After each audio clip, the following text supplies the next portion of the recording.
Today we are going through part 2 of section A of the St. Paul Girls paper that we started yesterday.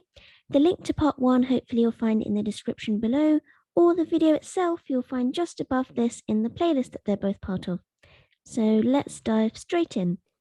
10. On 1st December 2008, my grandmother was 80 years old.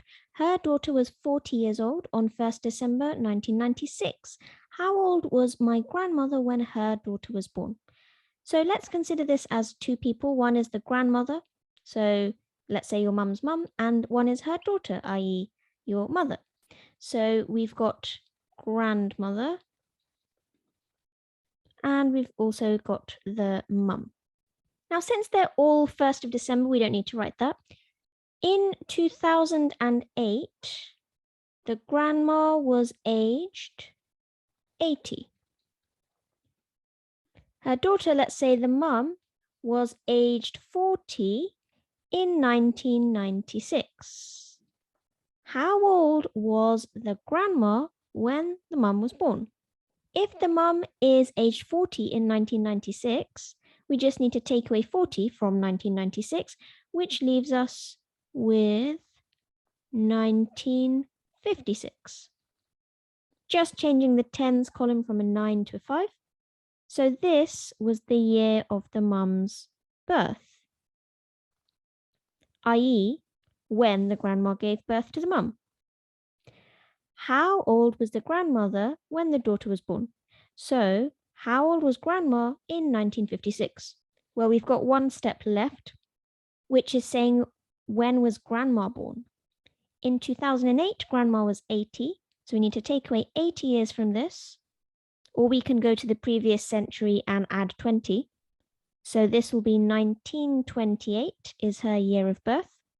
So then how many years difference is it between 1928 and 1956? Well, 28 times 2 is 56. So grandma was born in 1928. At the age of 28 in 1956, she gave birth to the mum.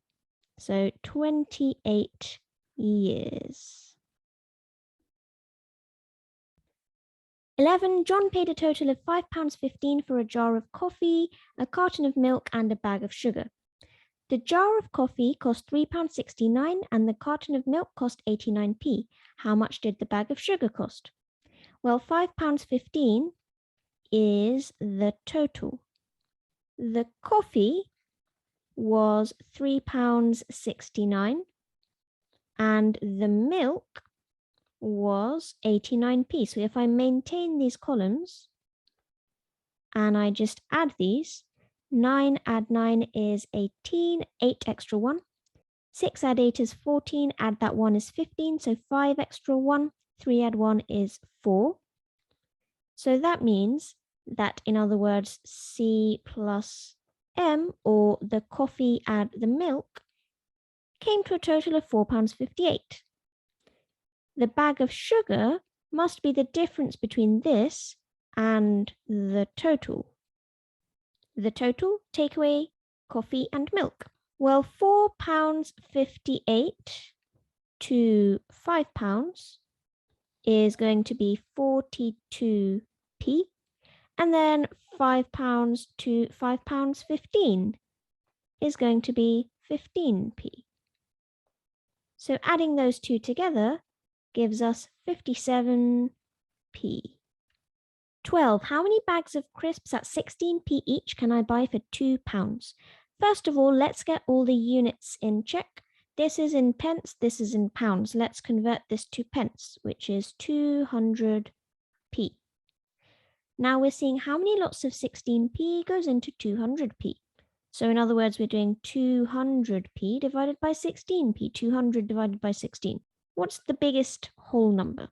So we can divide top at first glance by something like 4, turn this into 50. We can divide this by 4 and turn it into 4. We can actually divide these by 2 again, producing 25 and 2. So what we could have done in the first instance is we could have divided by 8. So 16 divided by 8 is 2, and 200 divided by 8 is 25. But you don't have to do it in one go.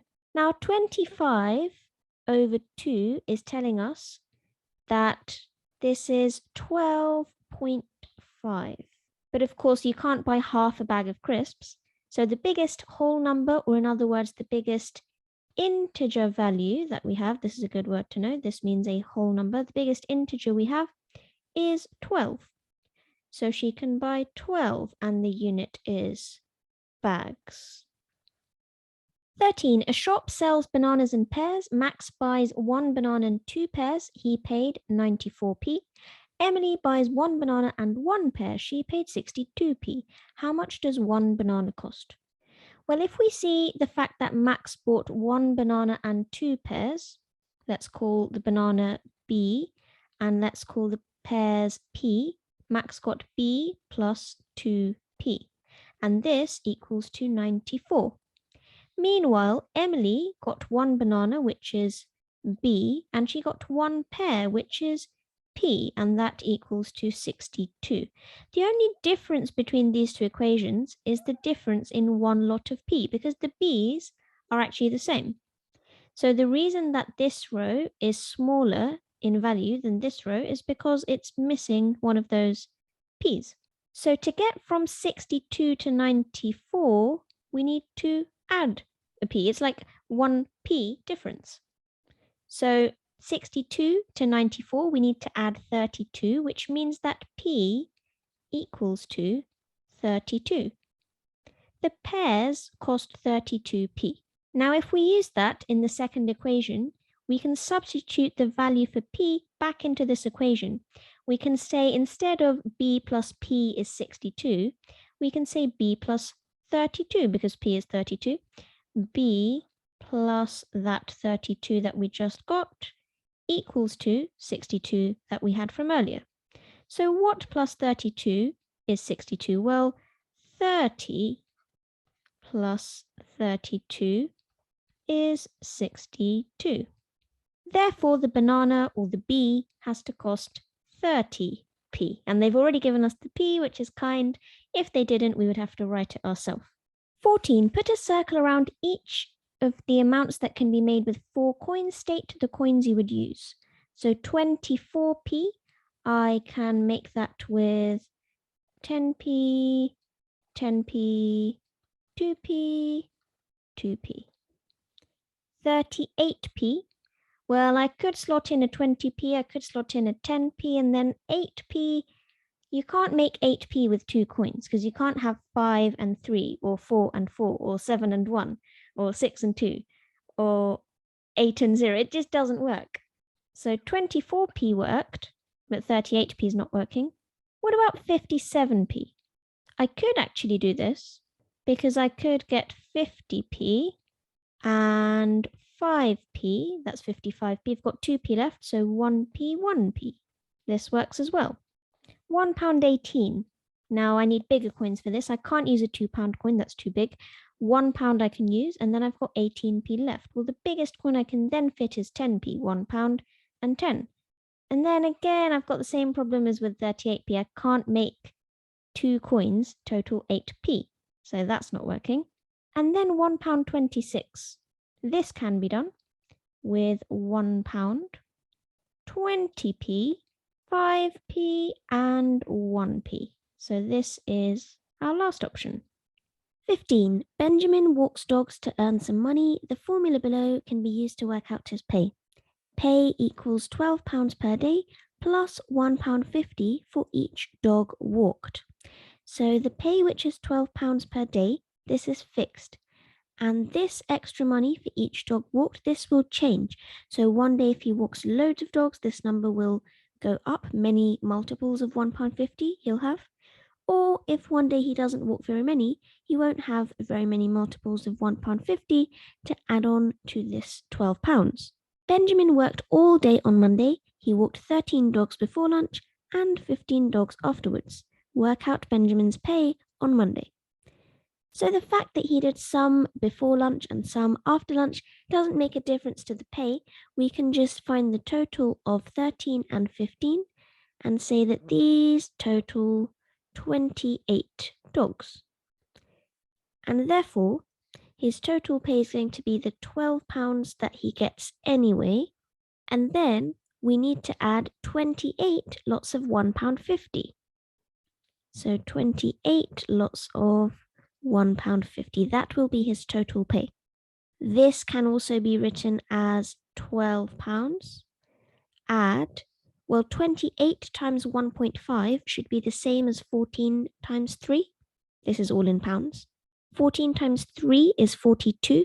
So therefore, this total equals to £12 plus £42. If we add these together, we get a total of £54. So we need to write £54 here, and they've given the units, so that's okay.